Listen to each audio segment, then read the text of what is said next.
¿Iniciamos, muchachos? ¿O esperamos?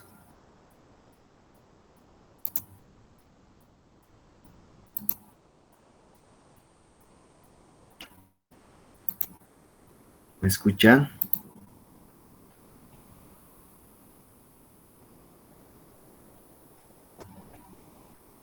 Sí, doctor, se le escucha. ¿Cómo es? ¿Iniciamos o esperamos? A ver, son 20.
Ya me confirman si se ve mi pantalla, por favor.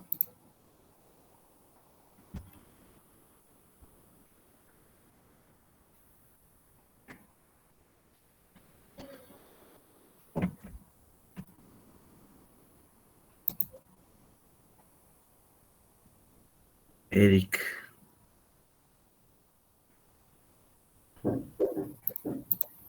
Se ve, doctor. Doctor, se ve, buen día. Buen día.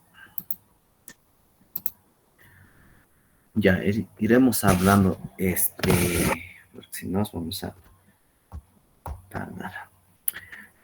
Bueno, muchachos, hoy día, bueno, supongo que el día, a ver, pregunta, ¿el día sábado han pasado teóricas?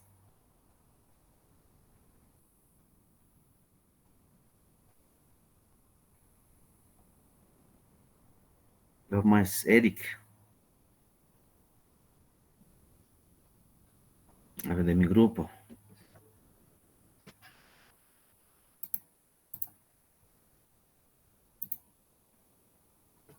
Emilio.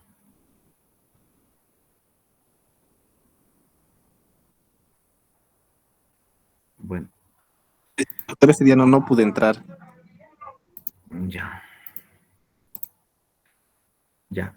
Vamos a suponer que han pasado el día sábado teóricas, porque a partir del día sábado teníamos que iniciar con lo que es la parte renal, ¿no ve? Donde tenían que hablar todo lo que es anatomía, ¿ya?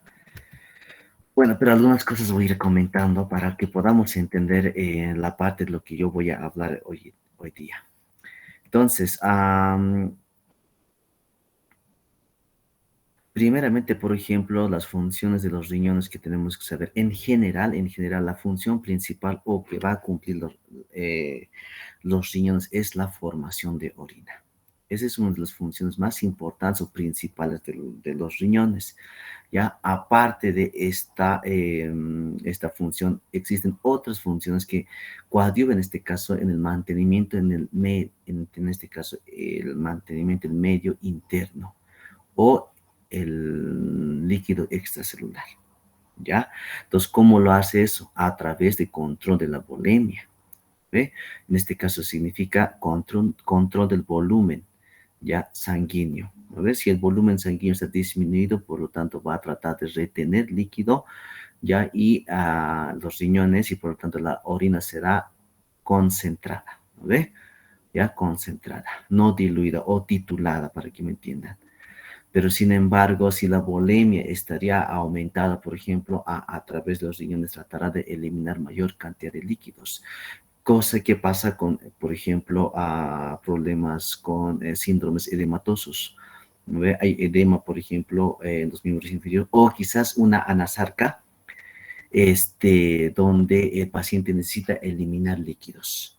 ¿Qué es lo que pasa? Que el volumen sanguíneo, probablemente en este caso, si es de origen renal, esa anasarca, esté disminuido, ¿no ve?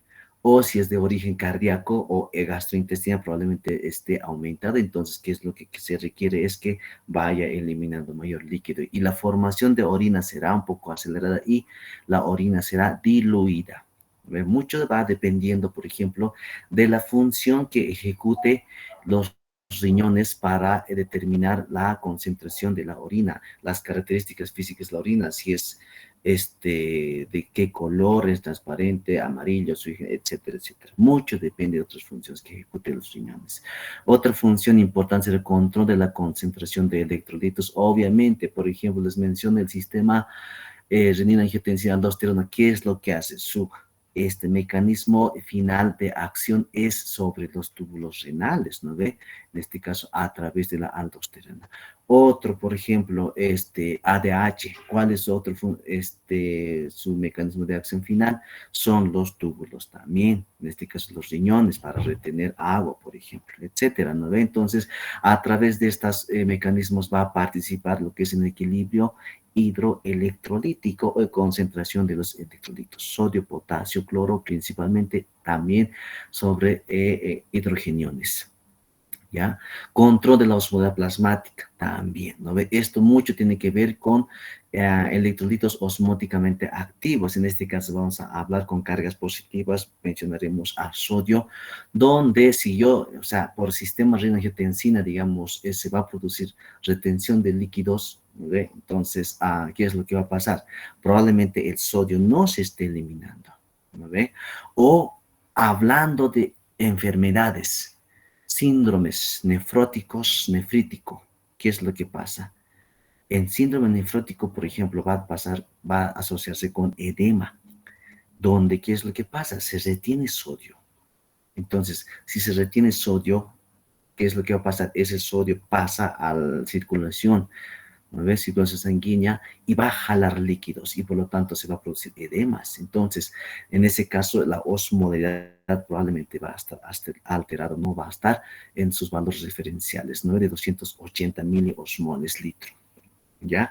Control de la homeostasis, ¿no? De función metabólica, sí, obviamente a través de todos estos mecanismos o funciones que les estoy comentando, tiene que mantener en equilibrio lo que es el medio interno, o sea, el líquido extracelular, los riñones, ¿ya? Control de la presión arterial sistémica, exactamente, si la presión arterial mucho depende del volumen sanguíneo. Si el volumen sanguíneo está disminuido, la presión arterial probablemente va a estar disminuido.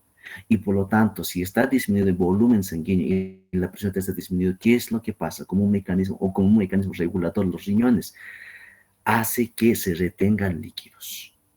¿No ves? Se retengan líquidos. En este caso, la formación de orina será mínima. ¿Ve? Para aumentar el volumen sanguíneo. Ejemplo típico, en una hemorragia severa que se pierde gran cantidad de este elemento que es la sangre, por donde la presión arterial va a estar disminuida, el volumen sanguíneo está disminuido. Entonces, ¿qué es lo que pasa? Los riñones tratan de retener todo el líquido y retornar hacia la circulación para que pueda mejorar el volumen sanguíneo y sucesivamente, en este caso, también mejorar lo que es la presión arterial. ¿Ve? Control de equilibrio ácido-básico, exactamente. Quizás podría decir, aparte de lo que es la parte respiratoria, en la regulación del equilibrio en regulación de equilibrio ácido-base, ya los riñones también participan, ya en este caso en la síntesis de bicarbonato principalmente.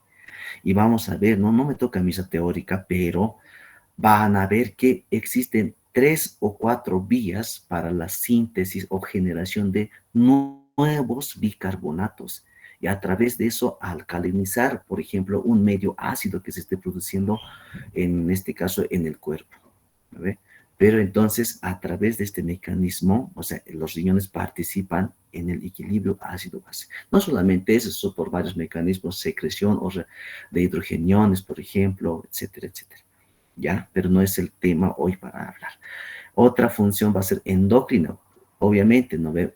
Participa en la secreción de la eritropoyetina, que es una hormona estimulante de la formación de glóbulos rojos, o sea, toda la línea sanguínea, ¿no ve? De todas las líneas, ¿no ve? Hacia la médula ósea, ¿no ve? Y hacia los tejidos hematopoyéticos, ¿ya? También participa como dentro del sistema renina-angiotensina-aldosterona, que les he comentado ya, y generación de prostaglandinas y las cininas, ¿ya? Entonces, conociendo estas funciones, ya para hacer, o sea, para formar la orina tal como es, tiene que pasar diferentes procesos fisiológicos, ¿ya? Entonces, antes de introducirme a eso, mencionarles de que tenemos que saber la anatomía, ¿ve? No voy a mencionar esto, principalmente esto. La sangre que va del corazón y de la aorta y de ramas de las arterias renales tiene que ingresar hacia los riñones, ¿no ve? A través de las arterias renales. Arterias renales. ¿Ya? Arterias renales.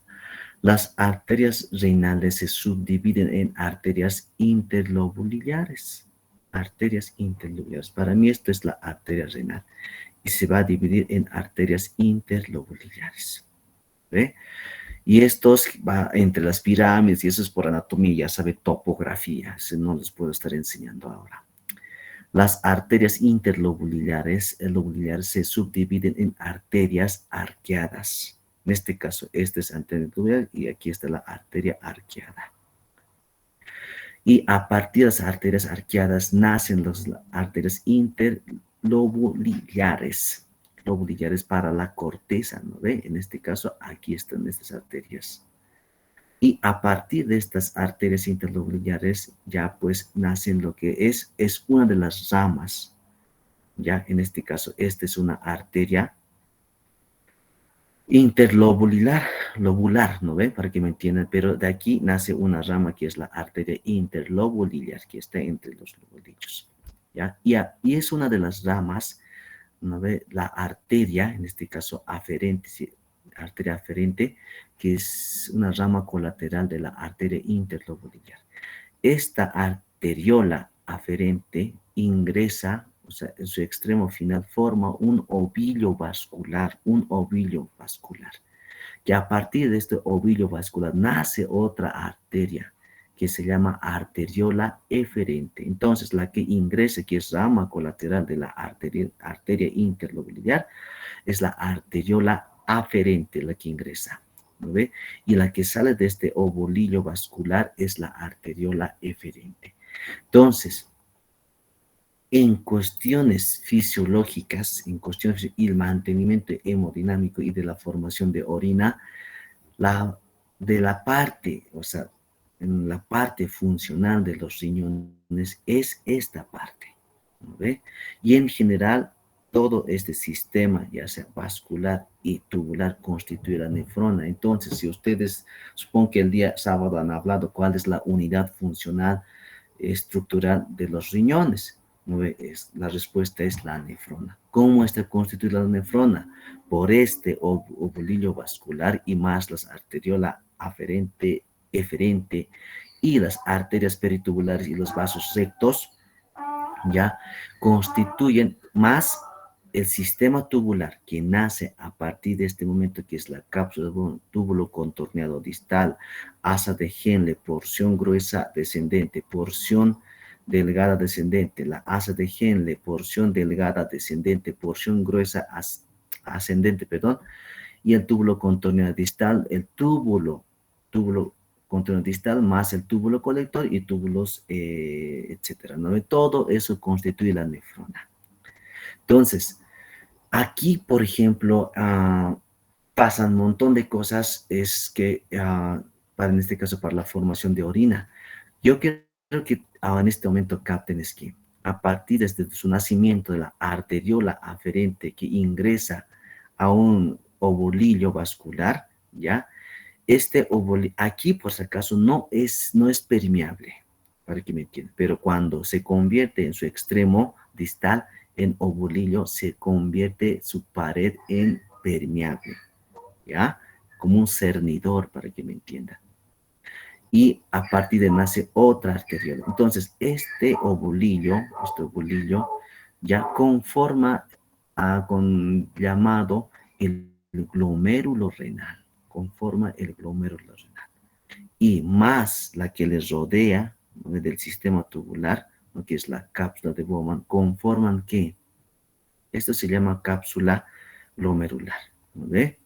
Cápsula glomerular. Entonces, la que quiero que capten en este momento es, vamos a hablar de esta partecita en este momento, de esta parte principalmente, ¿ya?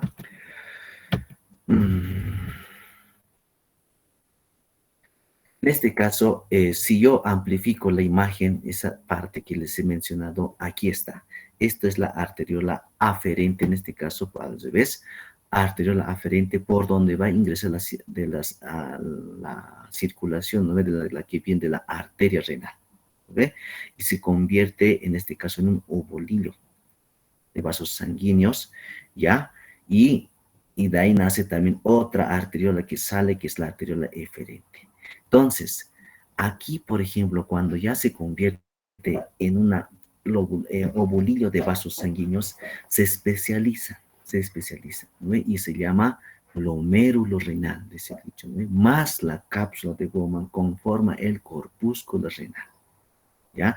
Y este corpúsculo renal tiene dos polos, un polo vascular, ¿no ve? Y un polo urinario, ¿ya? El polo vascular será pues la que ingresa a los vasos sanguíneos y que sale. El polo urinario será la que sale de este ovolillo, ¿no ve?, a este lado, el polo urinario. Y a partir de aquí se inicia lo que es el túbulo, el sistema tubular urinario, ¿ya? Entonces,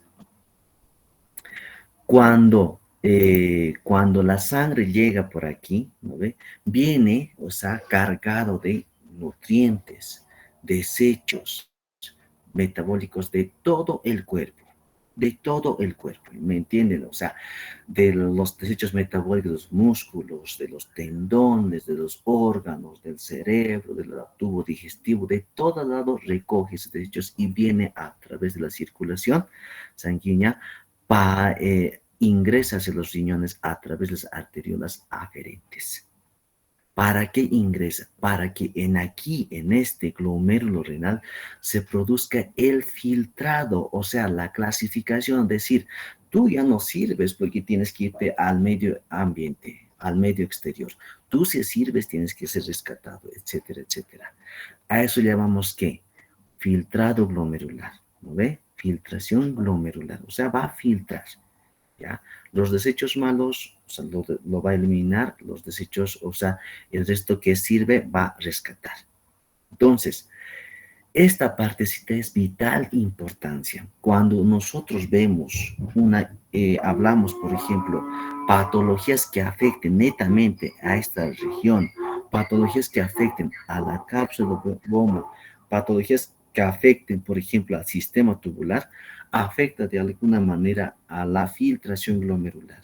Si este filtro glomerular o filtro de nuestro cuerpo no funciona bien, ya estamos, o sea, vamos a tener un montón de complicaciones. Es comparar lo mismo que un sumidero, ¿no ve? Sumidero es la que va a retener, por ejemplo, o clasifica, por ejemplo. Si ese sumidero se tapa o se altera, no va, o sea, va a haber estancamiento de desechos, de agua contaminada, etcétera, etcétera. Lo mismo va a pasar en nuestro cuerpo. Si este filtrado Plumber no funciona bien, probablemente lo que tenía que filtrarse, lo que no sirve, no se va a eliminar y va a volver a retornar hacia la circulación sanguínea a través de la arteriola eferente y nos va a ocasionar problemas en nuestro cuerpo. Eso sucede con un montón de patologías. Un ejemplo típico les voy a decir, por ejemplo, enfermedad de gota. Sabemos que la gota tiene que estar ocasionada por la acumulación de ácido úrico, ¿no? De cristal de ácido úrico.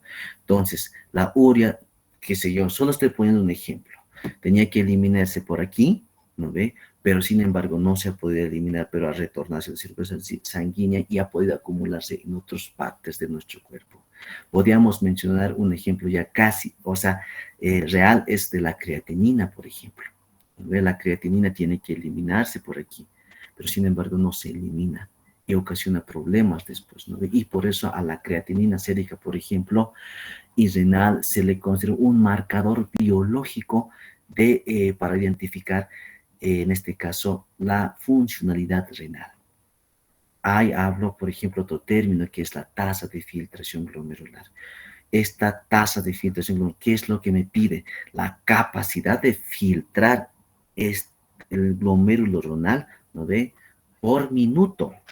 ¿Qué cantidad de, o sea, selección me hace en un minuto? ¿No ve? Entonces, eso yo puedo medir a través de sustancias que puedo yo introducir al cuerpo, por ejemplo, intencionalmente o con un marcador biológico natural que está dentro del cuerpo, que es la creatinina. ¿No ve? Entonces, eso es la que cumple la función de este globo. Pero como es un filtro, tiene un montón de capas y características particulares. Hay sustancias que atraviesan, hay sustancias que no atraviesan. Supongo que estoy redundando mucho esto porque supongo que han llevado en histología, quizás probablemente en anatomía también. ¿Ve? Entonces, para la formación, hemos dicho que una función principal es que de los riñones es que forme la orina. Y en la orina va a estar todos los desechos metabólicos que no sirven para nuestro cuerpo. Entonces, eso, para que se forme la orina, pasan por diferentes mecanismos. En este caso, pasa por 4 mecanismos principales, ¿ya? Uno va a ser, aquí está, el primer paso va a ser la filtración glomerular. El segundo paso, bueno, en este caso, a partir del segundo paso, se produce ya en el sistema tubular y no así ya en el glomérulo. ¿Ve? Entonces, el segundo paso será, por ejemplo, reabsorción tubular. Ojo, esto tienen que saber de por vida. Si no saben esto, olvídense que no, o sea, mejor dejen medicina, ¿no ve?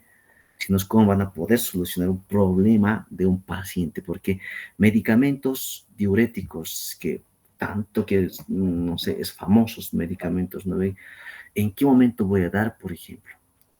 ¿A qué un medicamento que yo voy a prescribir me va a actuar a nivel de este filtrado glomerular? ¿Va a actuar a este segundo paso que es de reabsorción tubular? ¿O va a actuar en el tercer paso que es la secreción tubular? ¿O quizás va a intervenir en todos los procesos?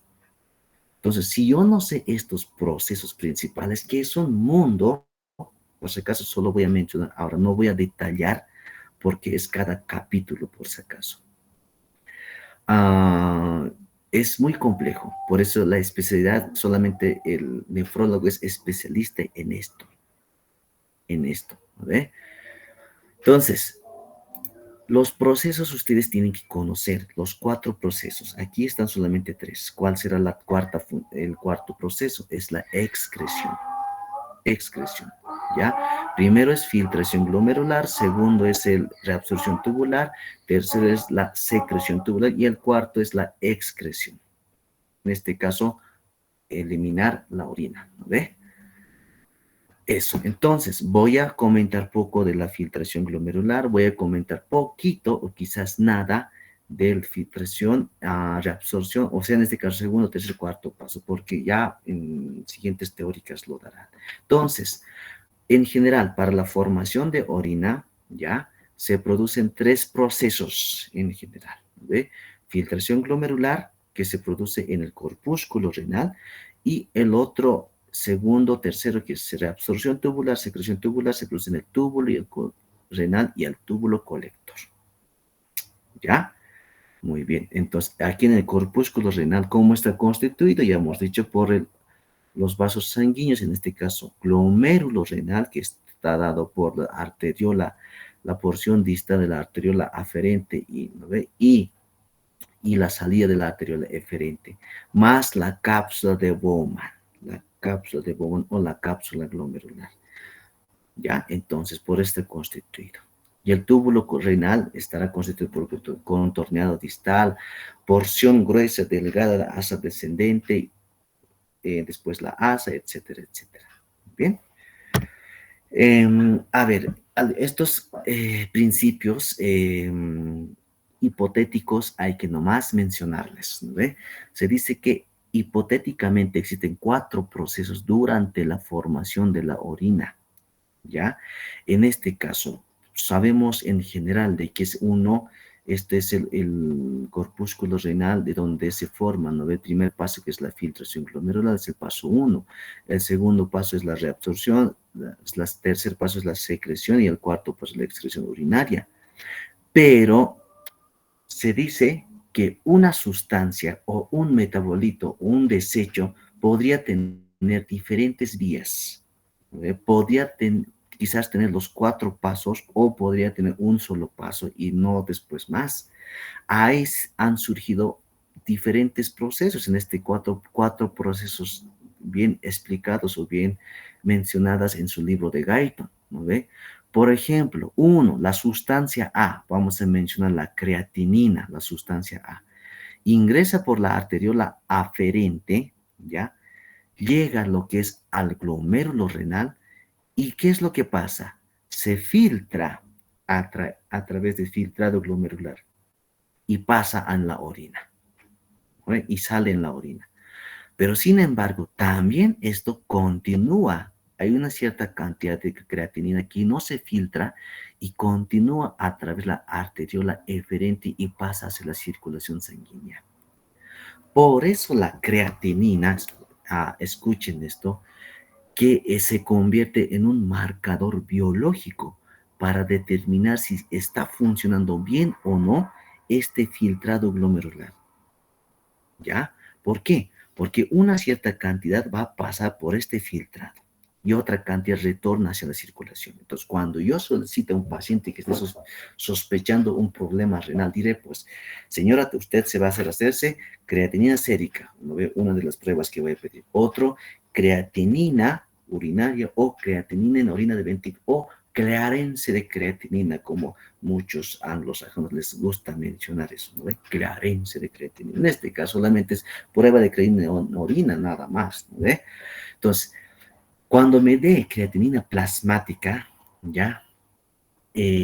Como va a retornar una cierta cantidad hacia la circulación sanguínea, voy a pedir creatina sérica. La creatina sérica, toman una muestra sanguínea periférica, me van a decir, estos valores, está menor a 1, menor a 1. Y la creatina orina probablemente me digan que también está menor a 1. ¿Qué significa? Que es que los riñones, este filtrado glomerular, está funcionando correctamente. Coincide lo que está en la circulación sanguínea y probablemente coincide con lo que está eliminándose.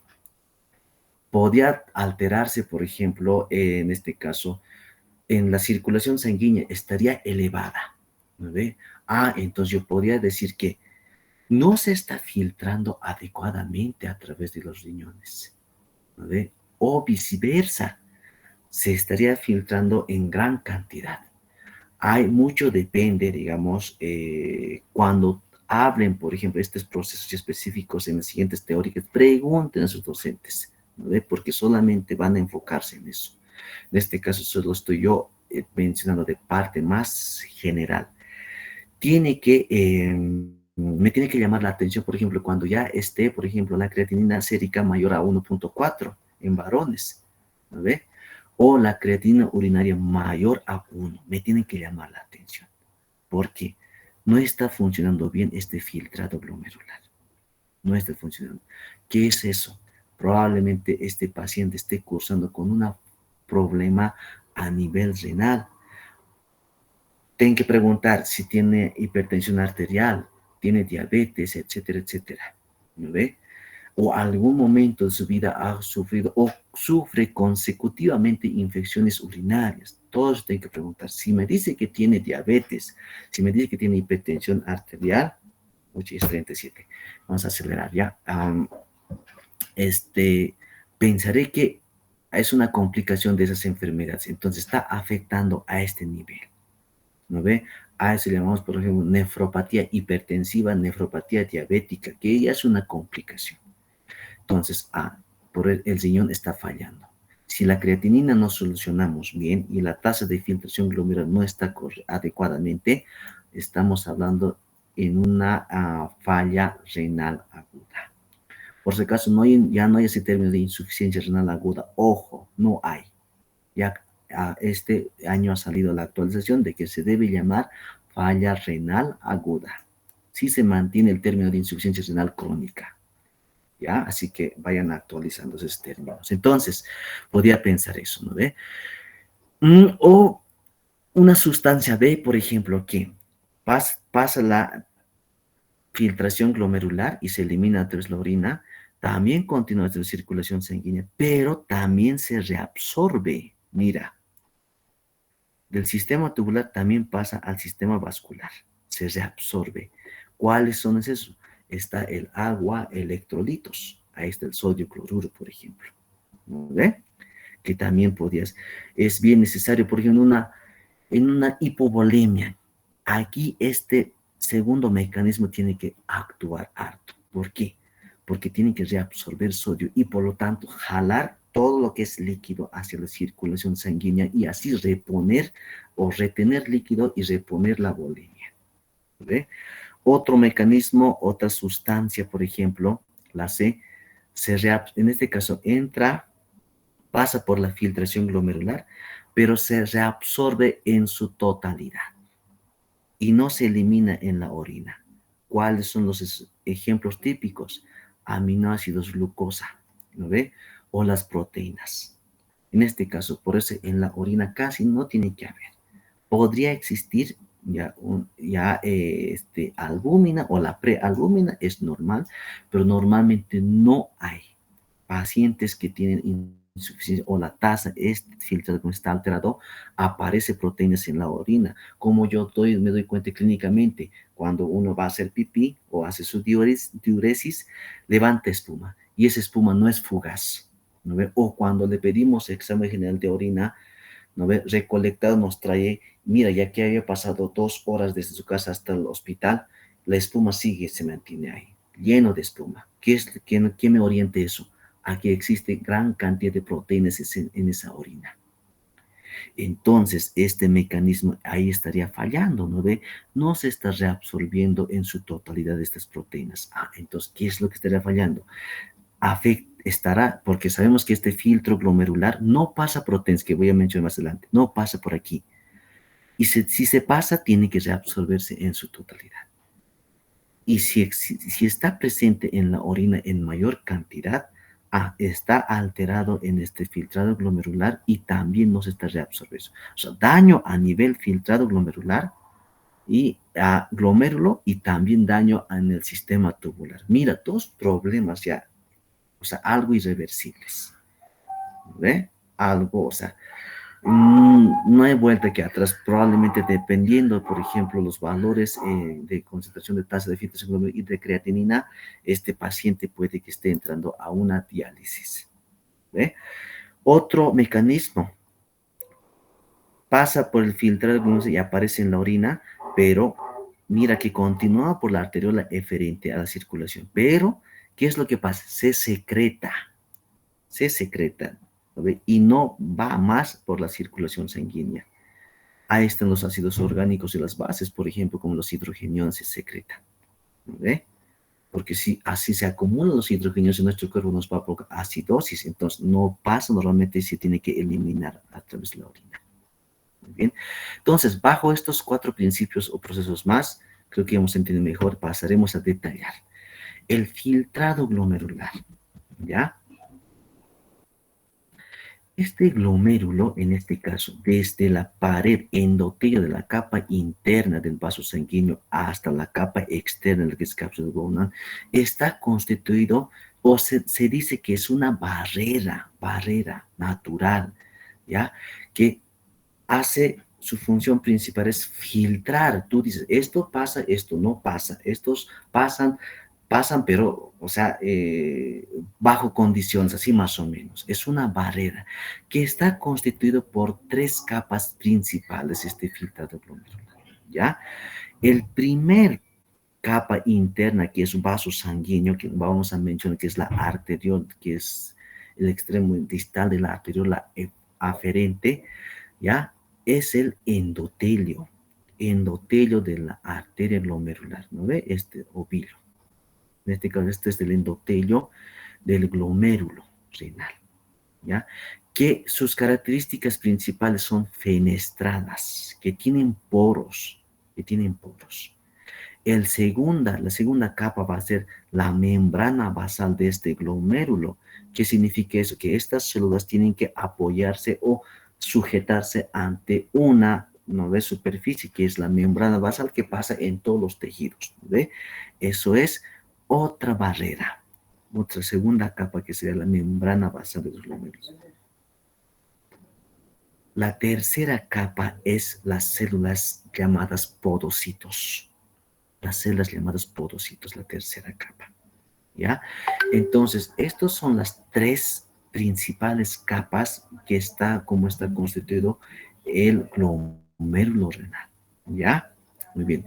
Entonces, esto de aquí será la parte vascular, esto de aquí ya estará, los podocitos, por ejemplo, se constituyen, ya conforman la capa visceral de la cápsula de Bowman. Esta cápsula de Bowman tiene dos paredes, una pared ya visceral que va a que va a forrar, como para que me entiendan, el ovillo vascular, ¿no ve? Que serán los podocitos, la capa visceral. Y la capa parietal será la que está por fuera rodeando a la cápsula de Bowman. Entonces la capa parietal se continúa ya con en este caso el epitelio del sistema tubular. Muy bien.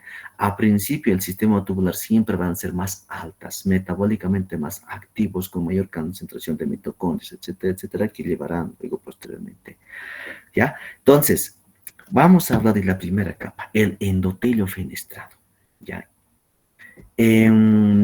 Estos poros tienen una medida.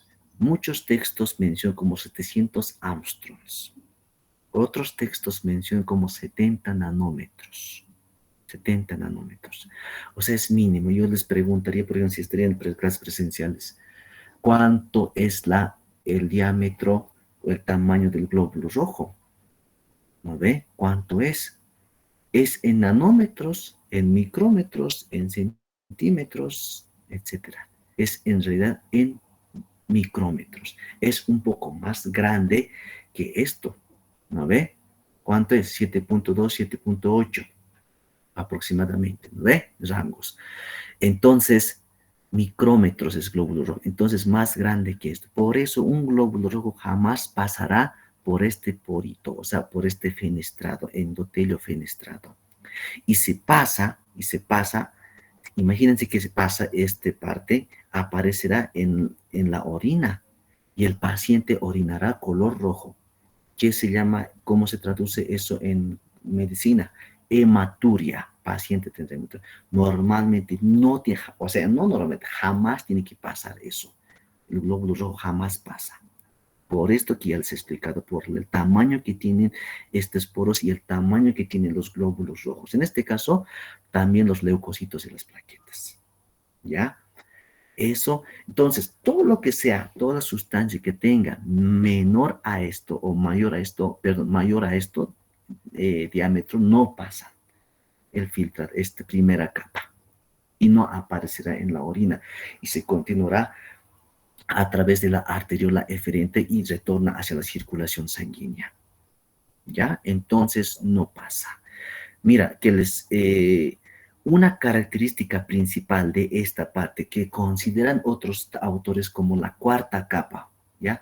Es la glucocáliz. Les voy a preguntar eso, pues tienen que saber todo. No es lo que yo diga y no ve de un libro, pero en otros textos mencionan otro, ¿no ve?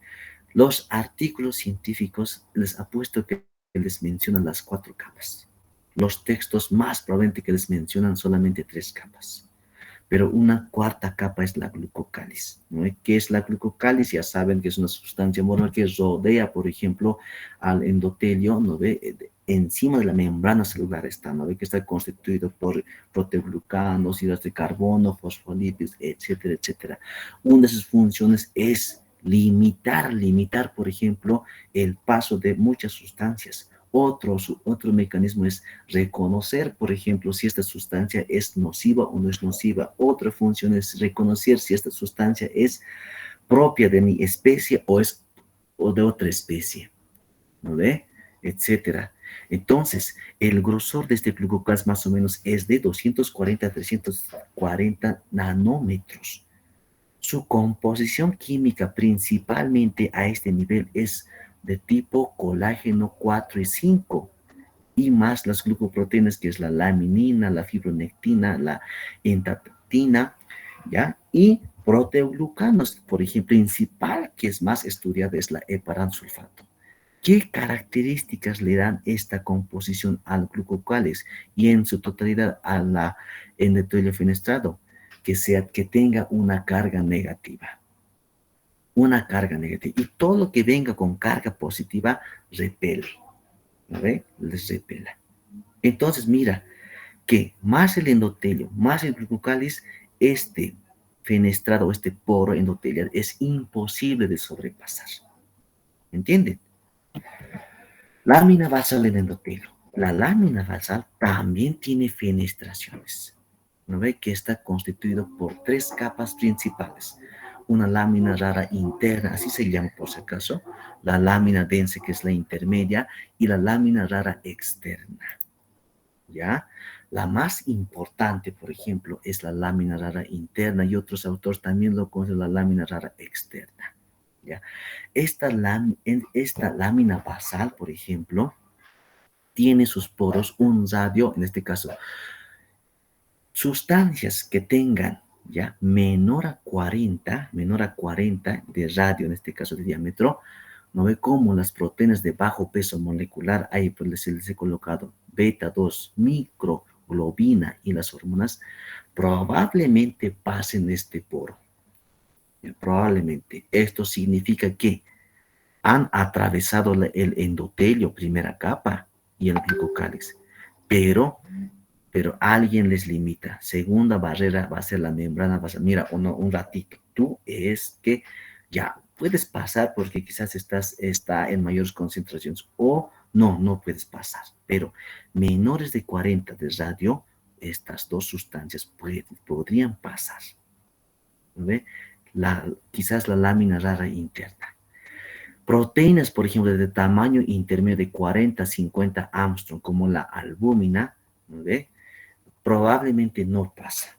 Pero si aparece en la orina, es por alguna situación fisiológica. Cuando yo voy a trotar, hago actividad física, ¿no ve? Aparece en la orina, que se llama normoalbuminuria, ¿ya? Pero tiene que ser de un parámetro inferior, ¿no ve? A 3. Eso tenemos que saber por laboratorio. Muy bien. Ya, entonces, pero sin embargo, normalmente no aparece. ¿Por qué? El endotelio vascular, que es la glucocáliz, más la membrana, también tienen una carga negativa. Principalmente, por ejemplo, la membrana basal del glomérulo está cargado por proteoglicanos como el heparansulfato, el perlecan, por ejemplo, el agrin, que son los 3 más importantes, que van a dar una carga negativa para repeler, a pesar de que tengan un radio menor a 40. ¿Ya? Y, por supuesto, las proteínas mayores a 50 no pasan, pues, aunque tengan carga negativa, jamás van a atravesar, como las inmunoglobulinas, que son unas macroglobulinas, ¿no ve? Globulinas. Entonces, mira que hay 2 filtros que no pueden atravesar. Muy bien. Otro, los podocitos, que es la tercera capa principal para los textos, en este caso para el texto de Silverton y para el Guyton, ¿no ve? Para otros textos de nefrología, por ejemplo, de Álvarez, la cuarta capa es, o la primera capa es la glucocáliz, y hay 4 capas. En este caso, podocitos. Los podocitos son células especializadas que constituyen la capa visceral de la cápsula de Bowman, que tienen un cuerpo, en este caso, esto es lo mismo que les decía, bueno, que tienen un cuerpo, ya, más sus extensiones, ya, que se llaman procesos pediculares. Estos procesos pediculares que pueden ser de 2 tipos, primarios y secundarios. Esto será el primario, esto será el secundario. Que este podocito, ya, es como envolviera, abraza a este ovillo vascular, abraza. Y entre cada proceso secundario ahí queda un espacio que se llama diafragma hendido. Se llama diafragma hendido.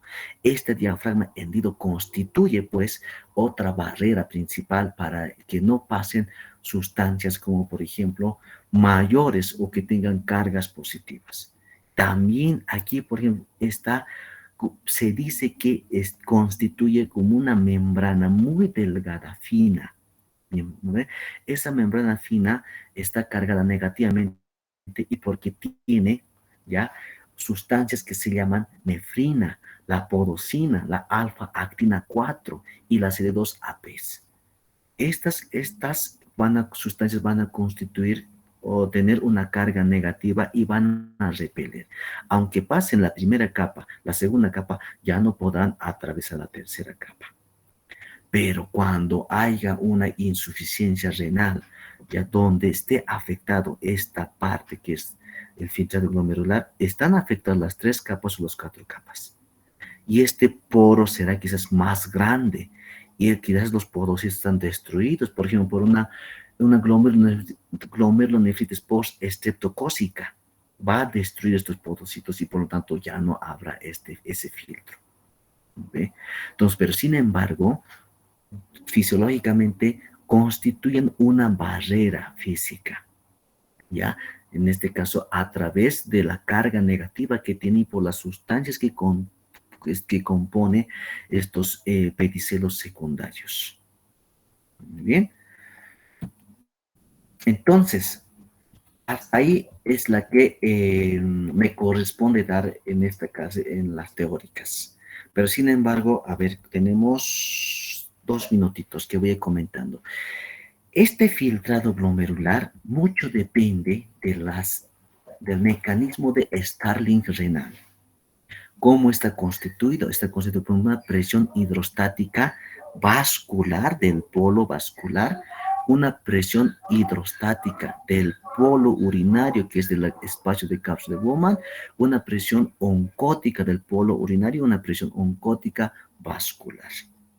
La presión hidrostática.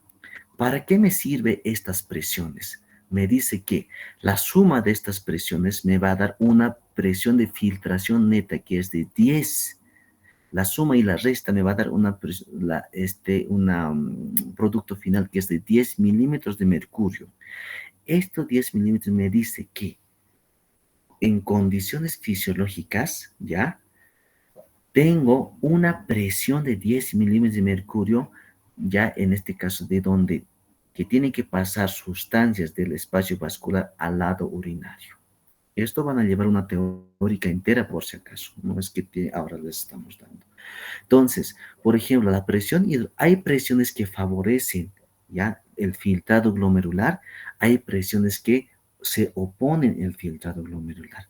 Las presiones que favorecen, por ejemplo, va a ser la presión hidrostática vascular, va a hacer que salga todo el líquido, ¿no ve?, del espacio vascular hacia el polo urinario, ¿no ve? ¿Quién se oponerá aquí? La presión oncótica vascular. No, un ratito, no puede salir todo, se opone.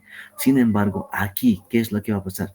La presión oncótica, por si acaso, aquí en el espacio vascular es 0. ¿Por qué? Porque ¿quién determina la presión oncótica? Son las proteínas.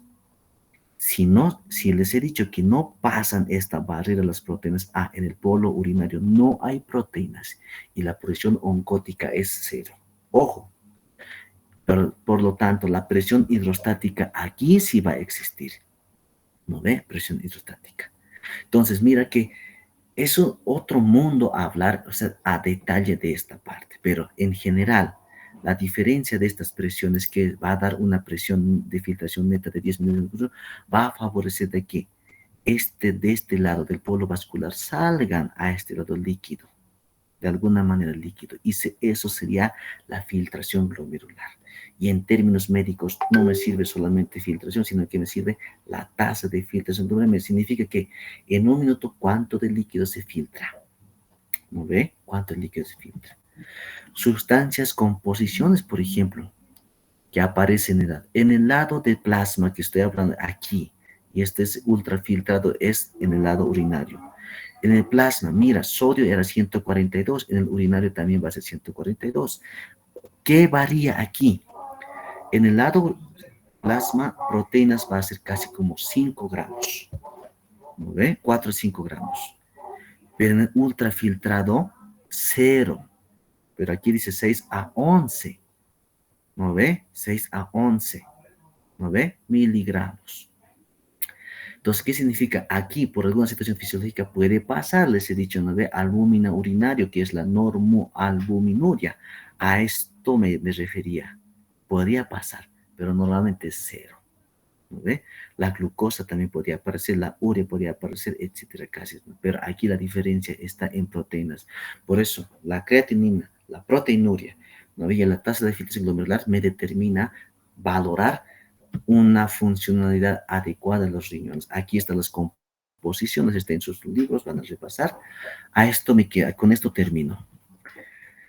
Si yo sé que a nivel en filtración no existen proteínas, ¿no ve? En la orina es, mira, 0,1 gramos para el libro de Guyton. A ver, proteínas. Guyton no menciona, qué macana. Este es otro texto. Proteínas está, por ejemplo, en el plasma, está 2 gramos. En orina, 0,1 gramos. ¿Ya? 0,1 gramos. Entonces, conociendo, por ejemplo, si me aparece aquí mayor cantidad de orina mayor a 0,1 gramos, traslado a estas tablas que son sociedades internacionales para manejo de enfermedades renales. A esto, por ejemplo, el Kidio.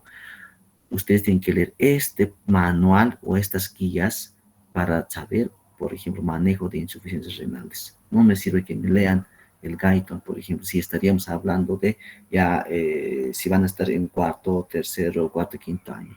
Cuando sean profesionales, no me lean eso, sino que lean estas guías. ¿No? En base a eso manejamos. Entonces, aquí es, por ejemplo, el filtrado glomerular. ¿No? Normal es mayor o igual a 90 ml minuto por sobre 1.73 metros cuadrados. Es lo normal. Si esto va disminuyendo, mira, ¿no ve? Voy a ir hablando que este filtrado glomerular está disminuyendo. O sea, no está filtrándose el líquido adecuadamente y se está reteniendo. El paciente, ¿qué es lo que pasa? Se está hinchando el paciente. Se está hinchando. ¿No ve? Mucho depende de esta clasificación que van a saber. Y yo correlaciono con la concentración de albúmina en la orina.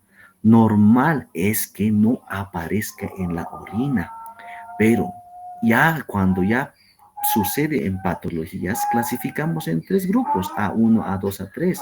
Normal o ligeramente elevado es cuando aparezca en la orina menor a 30 miligramos. Ajá. Entonces, podría ser moderadamente elevada a 300. Mayor a 300 ya es grave. Si mi paciente, por ejemplo, de acuerdo a la fórmula de tasa de filtración glomerular, me da 30 ml minuto sobre 1.73, entonces yo voy viendo su laboratorio, dirá, no está mayor a 300. ¿A qué me corresponde? A este. Este rojito, por ejemplo, no está aquí. Me orienta de que este paciente es candidato a la diálisis o si está a nivel, por ejemplo, menor a 15 en el filtrado glomerular, sí o sí es trasplante renal. Sí o sí. Y probablemente todo lo que viene marcado de rojo corresponde al trasplante renal. ¿Ya? Entonces, yo debo saber bien Los tres procesos que les he mencionado de manera general, filtrado glomerular, reabsorción, secreción, no, y la excreción. Y de acuerdo a eso, todo eso traslado mis conocimientos a estas tablas para manejar al paciente. ¿Qué necesita este paciente? ¿Qué tipo de estudios? ¿Cuál es el manejo terapéutico? ¿Ve? Existe un montón de fórmulas para calcular el filtrado glomerular, en este caso la tasa de filtrado glomerular. Ahí tienen las fórmulas, dependiendo, esto no les voy a enseñar, pero en práctica sí tienen que aplicar esto. Y también existen validadas, por ejemplo, para Android. Si estamos, que todos ustedes están mirando el celular, por lo menos miren esto, ¿no ve? ¿Qué programas son validadas para poder calcular, para no estar manejando cálculo de un procedimiento tan complicado que se saca con esto? Con un solo clic esto calculará. Ahí está, les estoy dando. Eso es todo por hoy día, muchachos. Nos vemos en otra oportunidad.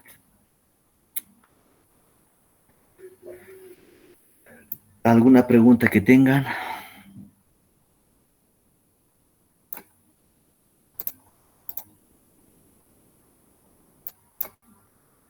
Nos vemos. Hasta luego.